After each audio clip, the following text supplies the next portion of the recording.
ขัวเปตงเสริมเหล็กอัดแหงขามน้ำเซลานองจุดบ้านตะกอหาบ้านอาลองเมืองนองแขวงสวรรณเขตจัดขึ้นอย่างเป็นทางการในวันที่29 เมษายน 2026ที่ขัวดังกล่าวโดยการเข้าร่วมของฐานบุญโจมอุบลประเสริฐกรรมการศูนย์กลางภาคเลขาคณะบริหารงานภาคแขวงประธานสภาประชาชนแขวงสวรรณเขตฐานลิตตาคัตติยะห้องรัฐมนตรีกระทรวงโยธาธิการและขนส่งมีฐานนางดาวันไซสุเรียนห้องเลขาภาคแขวงประธานคณะกรรมการปกครองแขวงพร้อมฐานห้องประธานมีฐานเลขาภาคนครไกรสอนพรหมวิหารหัวหน้าห้องว่าการแขวงฐานจินดาวันบุตรราศีเลขาภาคเมืองพร้อมการนำเมืองฐานทิพวรศรีราชาประธานบริษัท BLP พัฒนาก่อสร้างจำกัดฐานอดีตการนำขันแขวงอดีตการนำขันเมืองนองหัวหน้าห้องหัวหน้าแผนกการที่เกี่ยวของอ้อมขังแขวงพนักงานรักแหล่งภายในเมืองนองนายบ้านพ่อแม่ประชาชนอยู่เขตบ้านอ้อมเคียงเขาห่วมท่านคำพองสมวิจิตรหัวหน้าแผนกโยธาธิการและขนส่งแขวง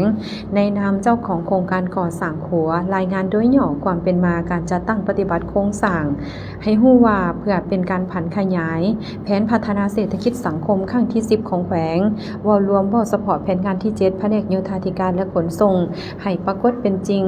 ซึ่งในโครงการก่อสร้างขัวเบตงเสริมเหล็กอัดแหงขามน้ำเซลานองเขตบ้านอาลองเมืองนองแม่นอนอยู่ในแผนบุริมาสิทธิ์เพื่อแก้ไขการสัญจรให้เที่ยวได้2ฤดูระหว่างเมืองหาบ้านและบ้านหาบ้านเพื่อสร้างให้เมืองและบ้านพ้นถูกตามดำรัส348ทับลบว่าด้วยมาตรฐานพ้นถูกมาตรฐานการพัฒนาย้อนเห็นได้ความสำคัญความจำเป็นและความเป็นห่วงเป็นใยต่อพ่อแม่ประชาชนดังนั้นการนำแขวงจึงได้ตกลงก่อสร้างขัวขามเซลานองจุดดังกล่าวเมื่อขัวดังกล่าวสำเร็จและเปิดนำใช้แล้วแม้นจะสามารถแก้ไขประชาชนจำนวน9บ้านคือบ้านอาลองบ้านปอนองบ้านตังอะไรเหนือบ้านตังอะไรน้ำบ้านโซวือบ้านตะลิงบ้านตาลปาโต้ยและบ้านแสนซึ่งมีพลเมืองทั้งหมด 4,453 คนยิง 2,688 คน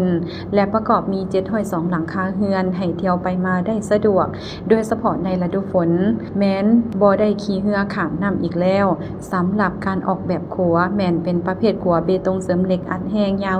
175เมตรกว้าง5.5เมตรมี7ส่วง8เส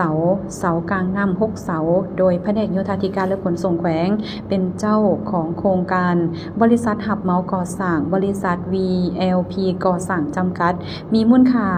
สัญญาหับเหมาก่อสร้างทั้งหมด39ตื้อ995ล้านกว่ากีบ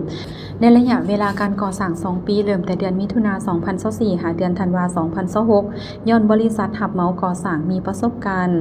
และชำนาญงานจึงเฮ็ดให้การก่อสร้างสำเร็จก่อนแผนเพื่อให้ประชาชนเที่ยวได้สะดวกสบายในฤดูฝนปีนี้ในนั้นเวียกงานก่อสร้างหากฐานเสาสำเร็จห้อยส่วนห้อยเวียกงานก่อสร้างภาคส่วนเทิงเวียกผลิตและติดตั้งหลักประกันภัยเวียกทดลองวัสดุก่อสร้างสำเร็จห้อยส่วนห้อยส่วนเวียกที่ยังเหลือเส้นเวียกต้านเจือนหัวขัวแผนกโยธาธิการและขนส่งจะได้สุกอยู่บริษัทสืบต่อปฏิบัติให้สำเร็จตามสัญญาในนี้บริษัท VLP ได้ประกอบส่วนดอกไฟแสงตาเวนตั้งใส่ขัวจำนวน15สุดมูลค่า60ล้านกีบในการออกแบบคิดไล่ในขวดดังกล่าวนี้เป็นการออกแบบเป็นขวดประเภทเบตงอัดแหงเสริมเหล็กความยาวทั้งหมด175เมตรความกว้าง 5.5 เมตรมี7ช่วงแล้วก็มี8เสาหมายความว่ามีเสากลางน้ำ6เสามีเสาหัวขวาเบื้องและเสาเป็น2เสา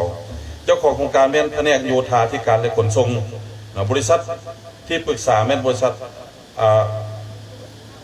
วีลเทคคอนซัลติ้งจำกัดบริษัทรับเหมาก่อสร้างโดยเป็นบริษัท BLP ก่อสร้างจำกัดได้เซ็นสัญญาก่อสร้างในวันที่12 มีนาคม 2024มูลค่าการก่อสร้างทั้งหมด39ตื้อ995,135 กว่ากีบระยะการก่อสร้าง2ปีก็คือเริ่มแต่เดือนมิถุนายน 2024หาเดือนธันวาคม 2026หมายความว่าพอปัจจุบันเดือน4 2026นี้ขัวดังกล่าวสามารถเปิดนำใช้ได้โดยพื้นฐานเนาะกันแต่ว่าได้สำเร็จก้อนแผน โอกาสเข้าร่วมครั้งนี้ท่านบุญจงอุบลประเสริฐกรรมการศูนย์กลางภาคเลขาคณะบริหารงานภาคแขวง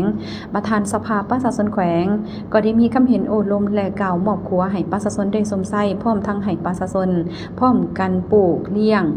ผลิตสินค้าให้หลายเพื่อสร้างรายรับแก่ครอบครัวพร้อมกันสมไส้และปกปักรักษาครัวแห่งนี้ให้มีผลประโยชน์สูงสุดไปฟังเสียงท่านเลขาภาคแขวงที่มีความเป็นห่วงเป็นใย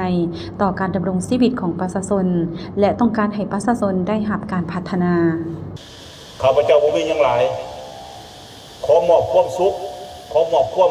สะดวกสบายให้แก่พ่อแม่พี่น้องประชาชนที่นำใส่ครัวแห่งนี้ขอให้รักษาครัวแห่งนี้และนำใส่ไปยืนยาวนานตลอดไปขอพ่อแม่พี่น้องประชาชนเฮาพร้อมกันเฮ็ดอะไรเฮาได้มีครัวแล้วก็พร้อมกันปลูกพร้อมกันเลี้ยงเพื่อเป็นสินค้า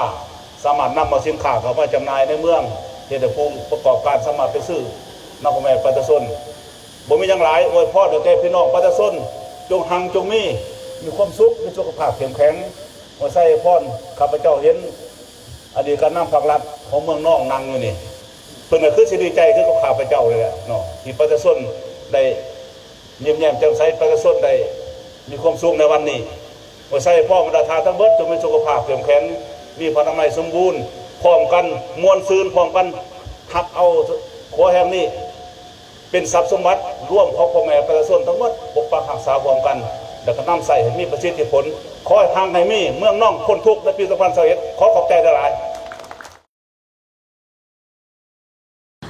หลังจากนั้นก็ได้มีการตัดแถบผาลันคอง9 บาทพร้อมปล่อยแผ่นผ่าพิธีเปิดการทำใส่ขัวเบตงเสริมเหล็กอัดแห้งขามนำเซลานองจุดบ้านตากอหาบ้านอาลองเมืองนองแขวงสวรรณเขตและแขกที่เขาห่วมก็ได้พร้อมเพียงกันเที่ยวชมผลิตภัณฑ์ของชาวบ้านที่ได้เขาห่วม